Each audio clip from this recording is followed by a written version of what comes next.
Irmãos, abra sua Bíblia no livro de João, no capítulo 3, versículo 1 e 2. Vou compartilhar um pouco a palavra do Senhor com os irmãos. E daqui a pouco também nós vamos compartilhar aqui esse momento especial, que é a ceia do Senhor.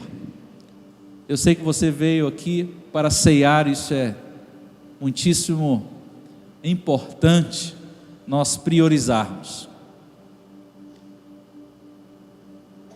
Em 1 João capítulo 3, versículo 1 e 12, diz assim: Vejam como é grande o amor que o Pai nos concedeu, que fôssemos chamados filhos de Deus, o que de fato somos. Por isso o mundo não nos conhece, porque não conhecem.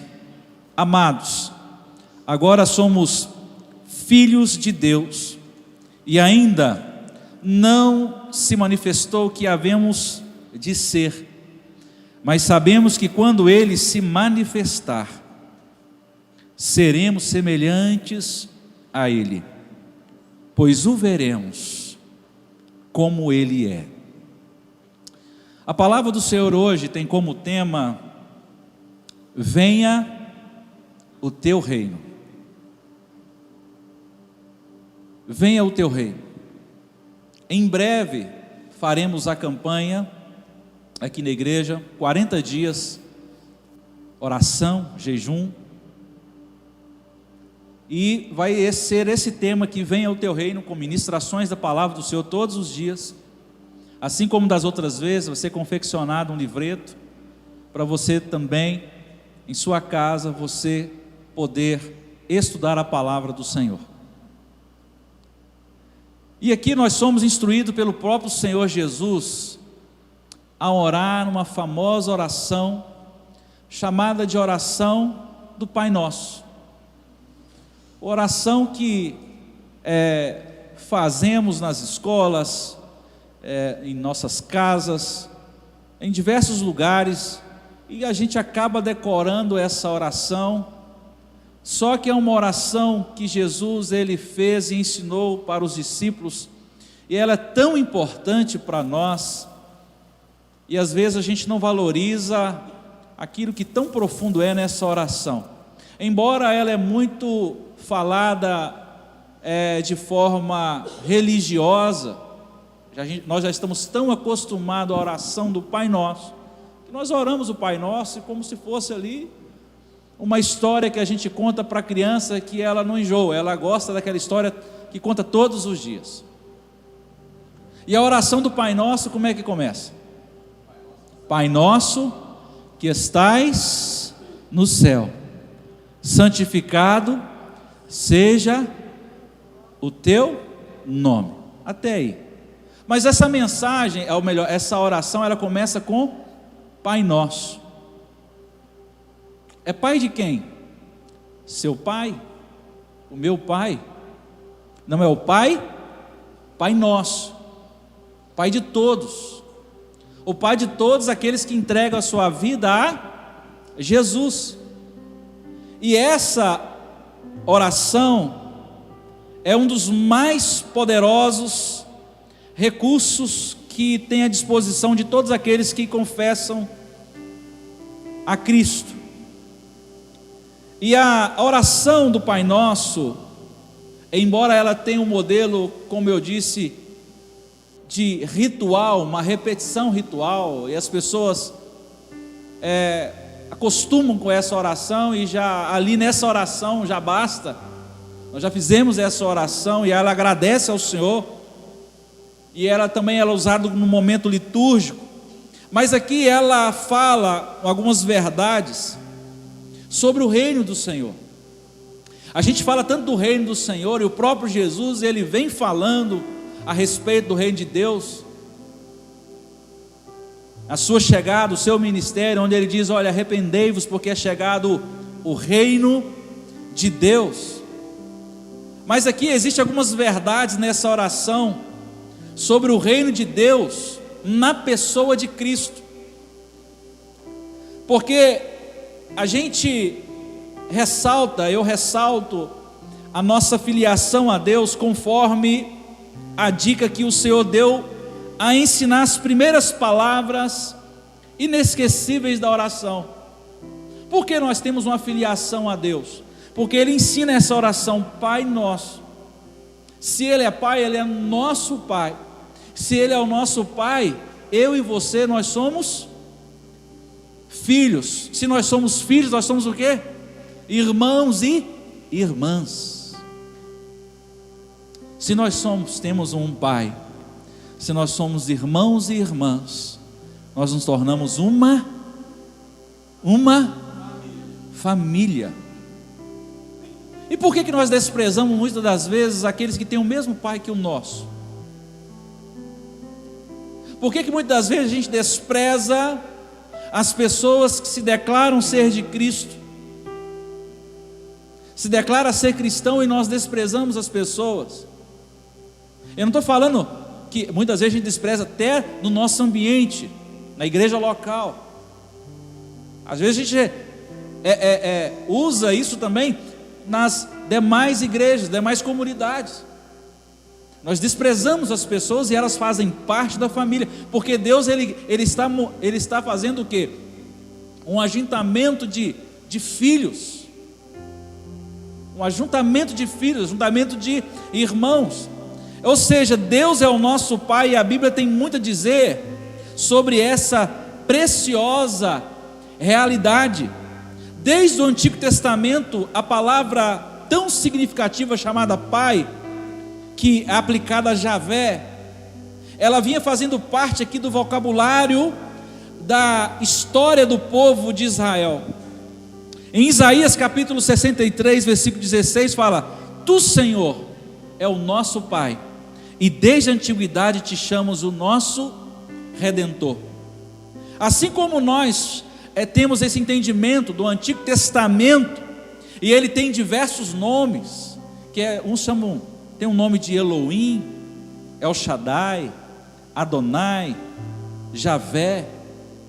E esse Javé aqui, ele é considerado entre os israelitas o nome mais exaltado, que eles tinham tanta reverência a esse nome Javé, que ao passar do tempo, eles tinham tanto assim medo de escrever o nome de Deus, principalmente os escribas, aqueles que repetiam a palavra de Deus, aqueles que escreviam a Bíblia, que a Bíblia não é confeccionado como hoje. Assim agora, digitalmente, em todos os celulares aí, você pode baixar a Bíblia, você tem acesso pela internet.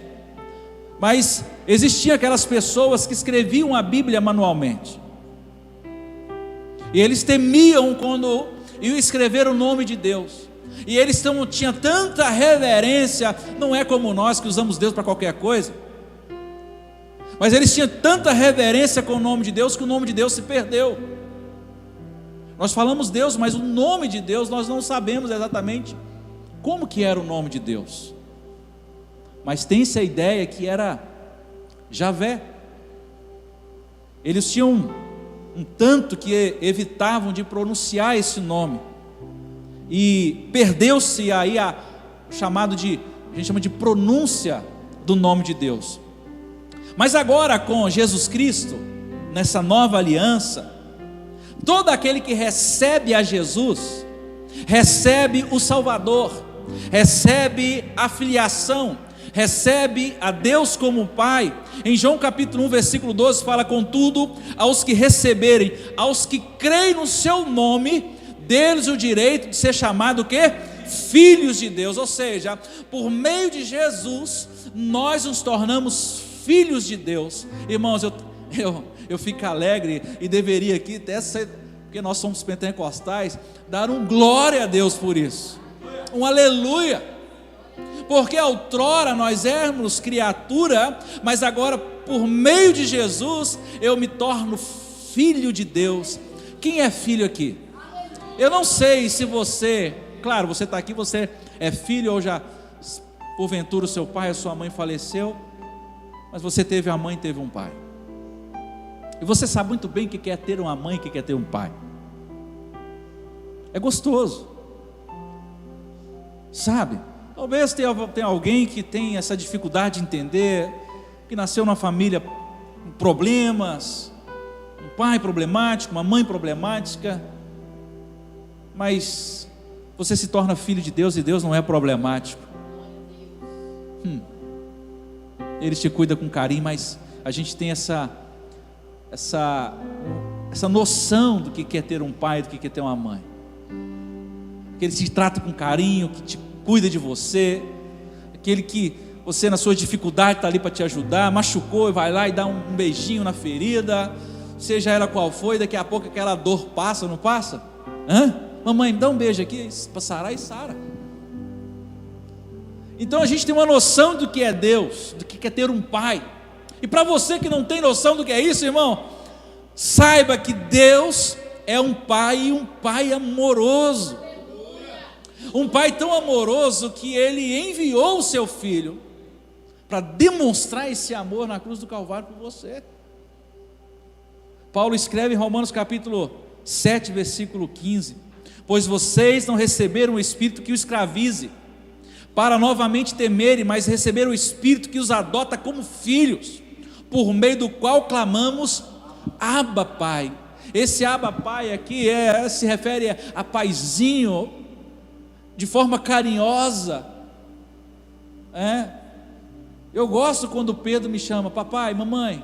Eu sempre falo para ele, olha, você vai crescer, não perde essa fala, não, continua falando papai. Quando ele fala assim, pai, mãe, volta lá. Eu gostava quando você falava papai, que é mais gostoso. É mais gostoso ouvir isso. Será que você tem falado isso para o seu pai? Para Deus? Papai, assim como o apóstolo Paulo fala aqui, olha, Abba Pai. E nessas primeiras palavras dessa oração que Jesus ensinou, a oração do Pai Nosso, e devemos reconhecer esse privilégio de agradar a Ele, e o homem destituído da filiação original do Pai, por causa da queda, lá no Jardim do Éden, agora ele está diante de uma nova realidade. Por quê? Porque agora chega o reino de Deus. Aqui nós vivemos o reino de Deus não de uma maneira plena, que nós vamos viver realmente na eternidade, mas aonde Jesus está, o céu também está. Aí você pode falar, pastor, a gente não foi para o céu, mas irmãos, aonde Jesus está, a gente pode falar que ali existe o céu, porque Jesus, se Jesus não estiver no céu, não vai fazer sentido. Mas aonde Jesus está, ali tem o céu presente. Jesus está aqui.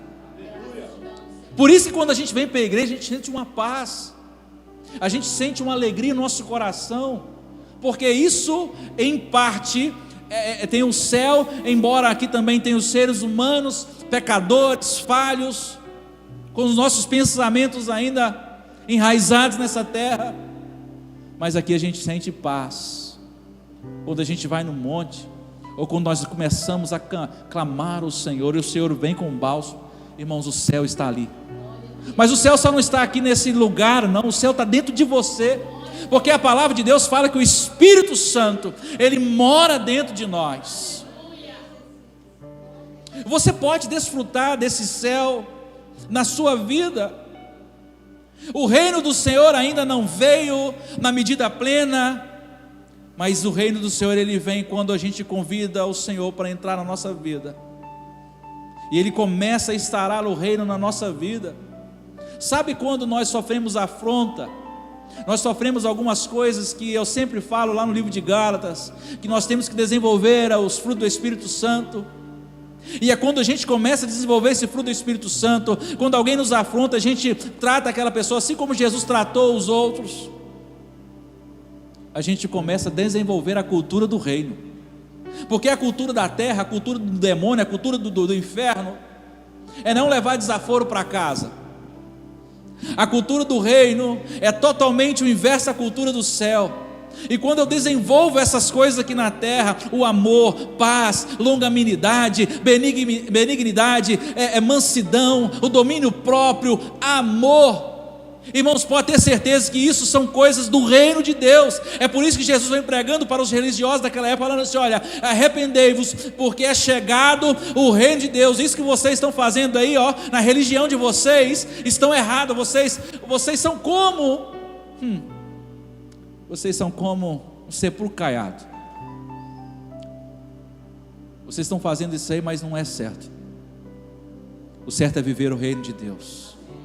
Será que todos nós que nós confessamos a Deus como cristão, será que realmente nós estamos comprometidos profundamente do significado de nossa filiação ao Pai Celestial? Será que realmente eu estou fazendo o papel de filho? E mais, esse privilégio tão sublime, muitas das vezes nos faz orgulhosos. Eu sou melhor do que aquela pessoa, porque agora eu sou filho. Você se torna orgulhoso, ou agradecidos, impulsionados para conduzir outros, talvez na mesma direção que você, ou talvez a gente se sente agradecido ao Senhor. Obrigado, Senhor, eu vou conduzir a outros a direção do Senhor, conduzir ao Senhor como filhos também. Em Efésios capítulo 2, versículo 19 nos diz: portanto vocês já não são mais estrangeiros nem forasteiros, mas concidadãos dos santos e membros da família de Deus. Fala para o irmão que está do seu lado assim: você faz parte da minha família.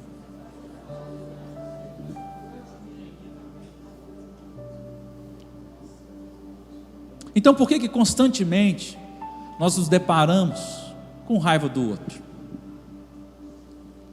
Por que constantemente a gente nos depara falando mal do irmão que está na nossa igreja?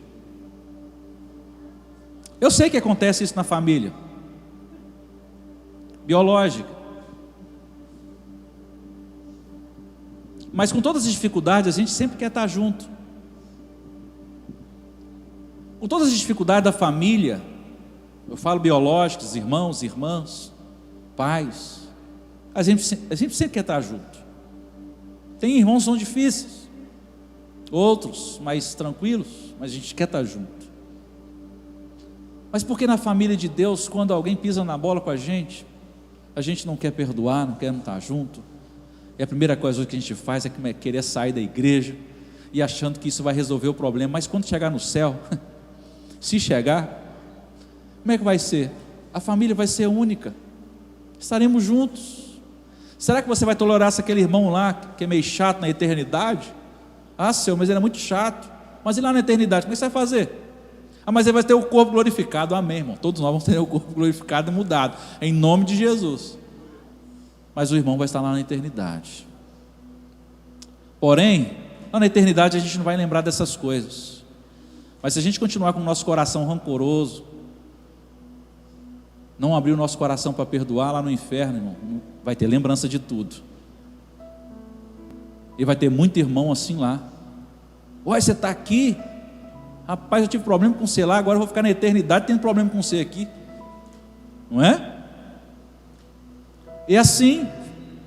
Mas nós somos uma família de Deus, uma família de muitos irmãos. Romanos 8, 29 fala sobre isso. Uma família de muitos irmãos.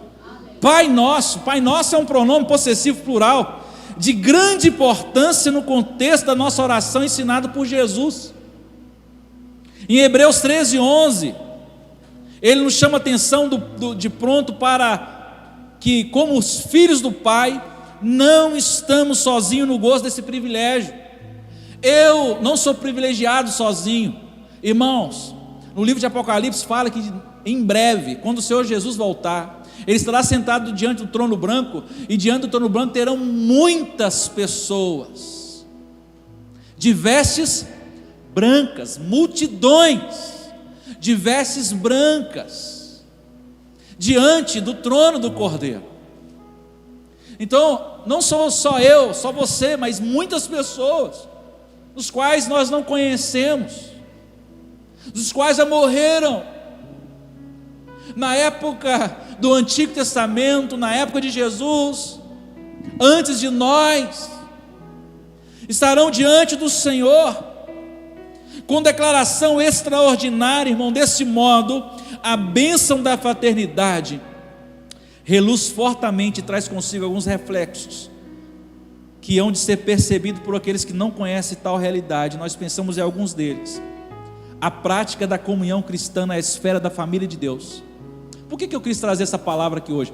Porque na ceia do Senhor, a gente declara a comunhão. Antes da pandemia, a gente pegava o cálice. O que nós fazíamos? Compartilhava o cálice. Aí, por causa da pandemia, a higiene, aquela coisa toda, aí cada um pega o seu e já a gente não compartilha. Mas nós fazíamos o que? Compartilhar, porque nós somos uma família. Ô irmão, eu preciso de você. Falava aquelas palavras bonitas, né? Que espero ser sinceras quando você se referir a mim. Eu espero usar de sinceridade também quando falar de você. Como o irmão Luizinho chegou hoje ali na porta, falou: pastor, que você precisar de mim. Ele estava chorando. Eu falei assim: rapaz, o que aconteceu? Se você precisar de mim, eu estou aqui. Se você precisar de mim, eu sei o que você está passando, mas olha, pode contar comigo. E ele começou a chorar. Eu falei assim: uai, rapaz, não estou entendendo muita coisa não, mas obrigado pelo carinho, e eu preciso mesmo. Então é assim, irmãos, que nós devemos tratar uns aos outros, com um amor fraternal. Você vai ver, talvez não, vai ver deficiências da minha parte, e se andar comigo então, aí piorou.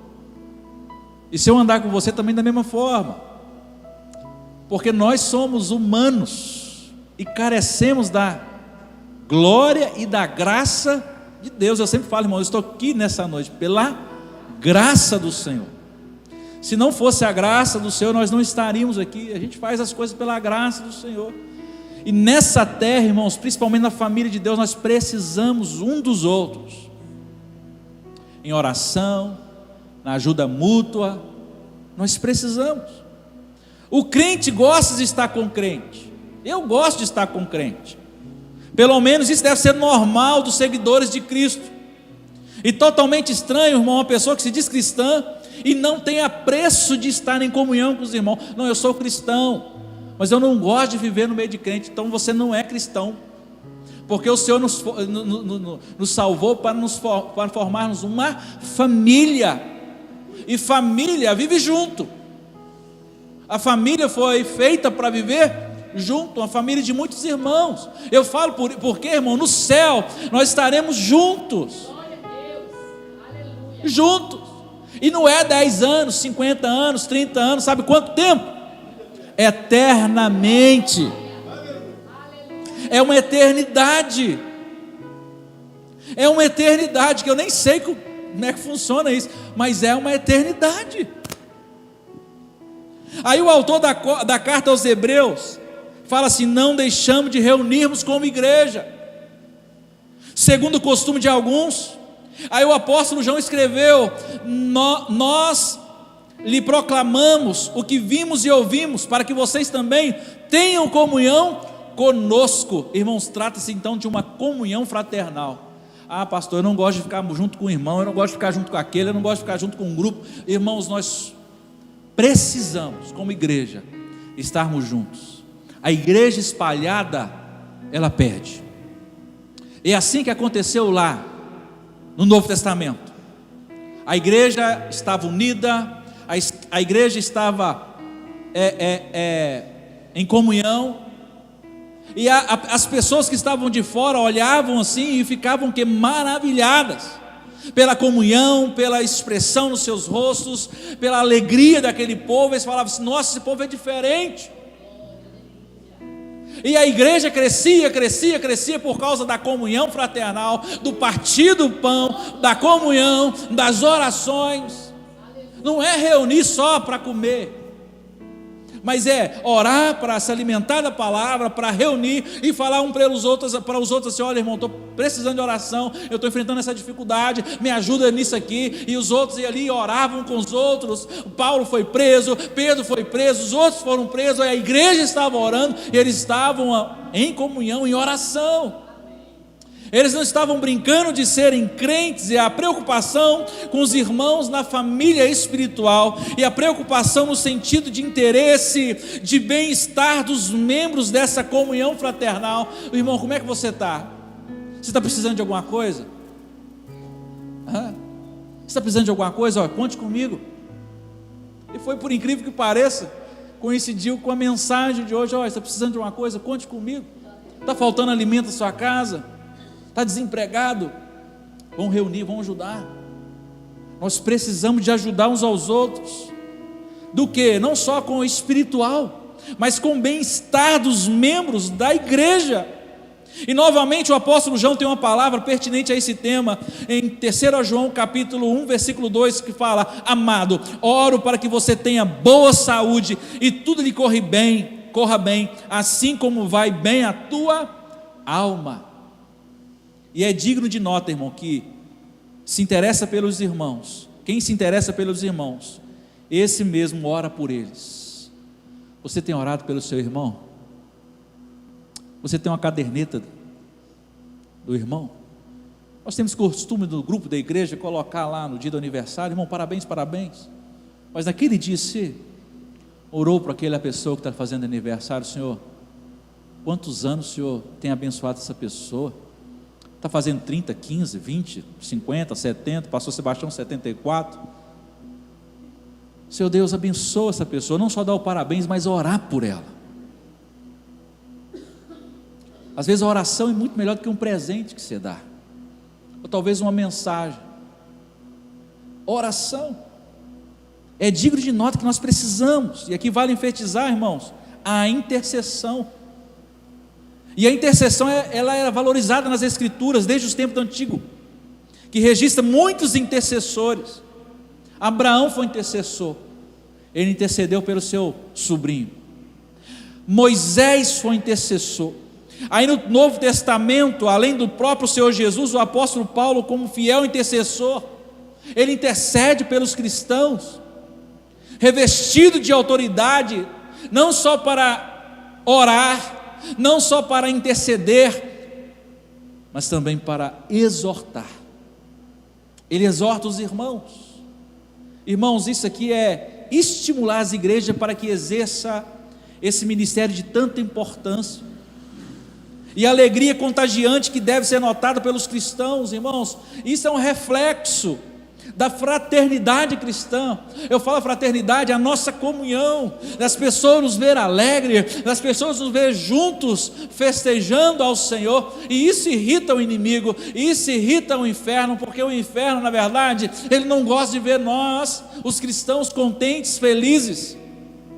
Eles gostam de ver a gente separado, cada um para o seu lado, porque ele veio para matar, roubar e destruir. Mas quando a gente se reúne em comunhão, quando a igreja está unida, se a igreja realmente soubesse o valor da unidade, irmãos, a igreja no mundo seria bem diferente. Nós já estaríamos com, em certo sentido, a religião muito maior, muito maior. Não estaríamos perdendo pelo islamismo, que tem muito crescido aí no mundo, que são unidos. E aonde que eles chegam e dominam? E eles não brincam de ser religiosos, e ajudam uns aos outros, são organizados. Eu tive a oportunidade de conhecer um território lá no sul, que é só de muçulmano, nem a polícia entra. E tem muitos que falam: os muçulmanos são tudo bonzinhos. É engano seu. O propósito é outro. E nós, como cristãos, qual que é o nosso propósito aqui na terra? como filhos de Deus. Daí a recomendação do apóstolo: alegre-se sempre no Senhor. Novamente direi: alegre-se no Senhor. E nós temos essa responsabilidade de fraternidade tão propriamente expressa pelo pronome possessivo nosso na oração, Pai Nosso. Porque o Pai não é meu, o Pai não é seu, o Pai é nosso. É no sentido amplo. Fala de corresponsabilidade, porque o Pai que é meu, Ele é um Pai seu, Ele é um Pai da outra pessoa. E esta é uma questão muito séria, irmãos, e desafiadora. Que será que eu sou responsável pelo meu irmão?